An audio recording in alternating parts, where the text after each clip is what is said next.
Bonjour à tous, j'espère que vous allez bien après cette période d'interruption.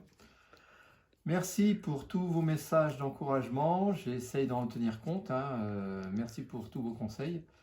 Alors aujourd'hui, je vais vous parler de plusieurs choses. Déjà l'état d'avancement du réseau où j'ai commencé à patiner les rails. Donc on va regarder ce que c'est. Alors, bon, vous me direz ce que vous en pensez. Moi, je trouve que c'est pas mal. Par contre, j'ai un petit doute sur la couleur. Ce que j'utilise, c'est les feutres Posca. C'est ce que j'ai trouvé sur Loco Revue, en fait.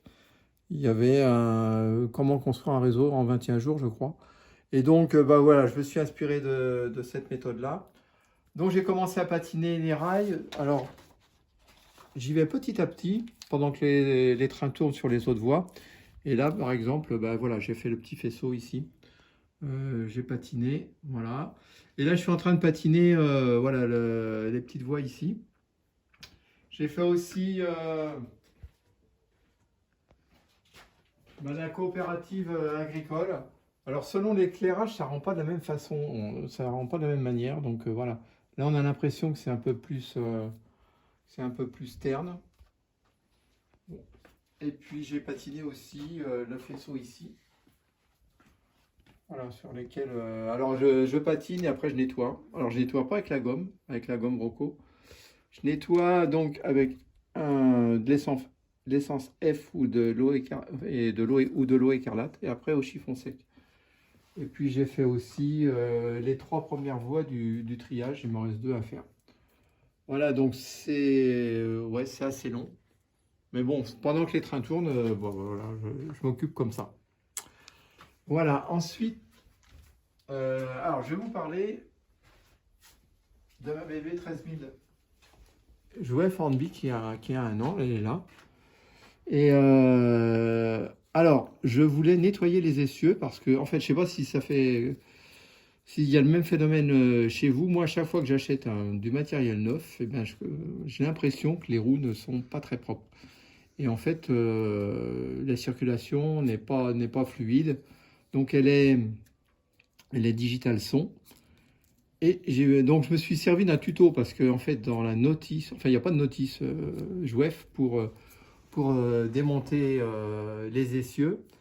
Et je me suis servi d'un tuto sur YouTube. Et en fait, faut complètement démonter la machine, quoi. Donc, il a fallu dévisser les capots, là, les capots avant, enfin, les deux capots, dessouder les fils et ensuite démonter les bogies et simplement, et après, donc, sortir les essieux des bogies. Donc, je peux vous dire, moi qui ne suis pas bricoleur, j'ai souffert, j'avais peur de tout casser. Et d'ailleurs, j'ai perdu les ressorts de mes pantots, là. Mais en fait, je les ai pas remis. Je les ai enfin, ils sont partis, mais je les ai retrouvés les quatre. Et en gros, même sans ressort, le pantout, il tient. Donc, je laisse ça comme ça. Voilà, et donc j'ai nettoyé les essieux, essence F ou écarlate avec, et puis ensuite chiffon sec. Et là maintenant, elle marche impeccable. Donc, en fait, je comprends pas pourquoi quand j'achète des matériels neufs, il faut systématiquement que je démonte les essieux. Et alors, un mauvais point pour jouer Hornby, c'est que c'est incroyable la difficulté que l'on a à changer les essieux. Moi, j'ai mis 2 après-midi avec des sueurs froides. Et puis, je ne sais pas non plus comment on change les boucles d'attelage. Je pourrais mettre des attelages courts. Donc là, si vous avez des tuyaux, des solutions, si c'est possible sur ce genre de modèle, faites-moi signe parce que là, alors j'ai laissé les attelages en boucle. Et donc la première voiture ou le premier wagon, il doit être équipé d'attelage en boucle. Voilà pour la 13000. Maintenant, elle marche impeccable. Alors, un des points noirs, c'est qu'elle ne dépasse pas les 100 km/h. Bon, enfin, pour tirer des trains de messagerie ou de marchandises, bon, il n'y a pas de problème. En gros, les petits express qui sont limités à 120, bon, voilà, je ne dépasse pas les 100 km/h.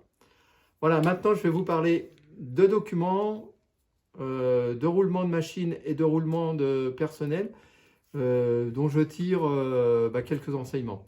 Donc on va passer à l'étape suivante. Pour le plaisir des yeux, on va faire circuler la 13 000 sur le dépôt là. Donc voilà, je la mets en route.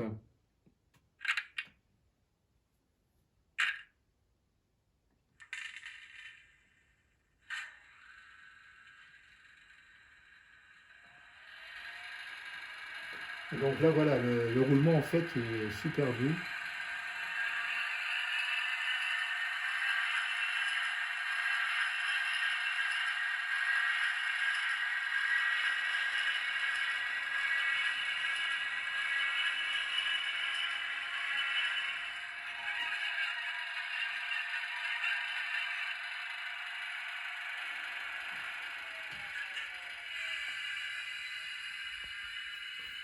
Voilà, en fait, quand on circulait auparavant, j'avais pas du tout ce ralenti, c'est-à-dire des fois elle plantait, des fois elle plantait pas. Donc voilà, en fait le nettoyage a été efficace sur la 13 000. Ah, je viens de fermer une porte. Allez, on va passer au sujet suivant. Donc voilà, je vais vous parler de documents qui me servent pour jouer, exploiter mon réseau. Donc premier document, alors c'est un vieux souvenir puisque voilà, moi quand j'ai été étudiant, j'ai travaillé pendant l'été au dépôt de Paris-la-Villette comme AICR. Donc AICR, on le voit ici, ça veut dire aide-conducteur. Et le numéro de roulement, c'était le 270. Alors 2, c'était pour les aides-conducteurs. Pour les conducteurs, c'est toujours par un 1. Donc il y avait le roulement 170, avec un roulement 120 qui était roulement vitesse. Et en fait, pendant l'été, je suivais une grille de mon roulement avec les journées. Donc les journées, par exemple, elles sont repérées ici. La journée 11, on fait ce graphique-là, etc. Et sur la grille, on enchaînait les journées de roulement. Par exemple, si j'étais sur le service 1, le lundi, j'enchaînais la journée 43, après la 44, la 46, la 48, j'étais repos samedi, dimanche, etc. Et donc tout ça, ça s'enchaînait. Et donc voilà, c'est des souvenirs. Et je me souviens notamment avoir fait certains trains. Je sais que par exemple, le 54 107, là, moi je l'ai fait. Et donc il allait de... C'est un messagerie, hein. Alors il partait de Vers, VAI, là, avec un arrêt à Bar-le-Duc, et il allait jusqu'à JA, c'est Jarville, donc juste à côté de Nancy. Et on voyait le type de matériel. Donc là, c'était une 15 000 qu'il assurait. Avec le petit C, ça voulait dire que c'était un conducteur de Chalon qui assurait ce train-là. Et donc ma prise de service s'effectuait au dépôt de Paris-la-Villette à 6h39. Ensuite, j'avais une marche à pied pour rejoindre la gare de l'Est, où je prenais un banlieue pour Chelles. Et là, le 36-33 à 6h56, voilà. Et là, donc il y avait un car, un minibus SNCF qui m'emmenait donc sur le triage de Vers. Et je récupérais en fait la machine et le train avec un départ prévu à 8h12 et une arrivée à Jarville à 12h46. Voilà, donc et puis le retour, donc j'étais repos à Nancy toute la journée et le retour s'effectuait de nuit avec une prise de service à 22h27 et un retour sur Noisy et Paris-la-Chapelle à 4h36. Ensuite HP, ça veut dire Haut-le-Pied, HLP, hein, jusqu'à Paris-la-Villette, fin de service à la Villette à 5h22. Voilà, donc les journées de service s'enchaînaient de cette façon-là. Donc ça, c'était pour les roulements, pour mon roulement. Alors, on voit, hein, quand c'était sur la partie gauche, en fait, on faisait beaucoup de nuit. Et là, j'ai un train que j'avais beaucoup apprécié. C'était le 9615. Le 9615, j'avais eu la chance de le faire. C'est en fait un train autocouchette. Donc, il venait d'Andaille. Et avec une prise de service à la Villette, on allait Haut-le-Pied jusqu'à Vers, triage, et on récupérait le train qui venait d'Hendaye avec un départ prévu à 2h32 et un arrivée à Strasbourg à 8h04.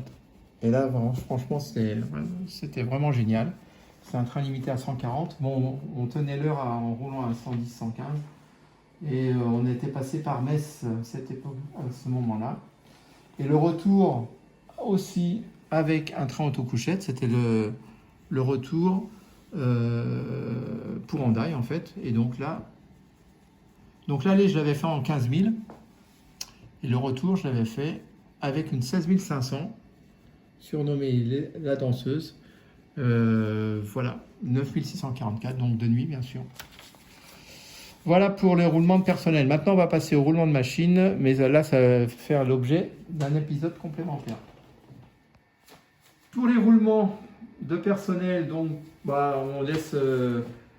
va passer à autre chose maintenant. J'espère que ça vous a intéressé. On pourra y revenir un peu plus tard. Je vous dis à bientôt et je prépare une vidéo qui va être mise en ligne à la suite sur les roulements de machine. C'est un peu le même principe. Et voilà, je vais vous présenter un peu ce que j'ai. À bientôt et merci pour votre attention. Au revoir.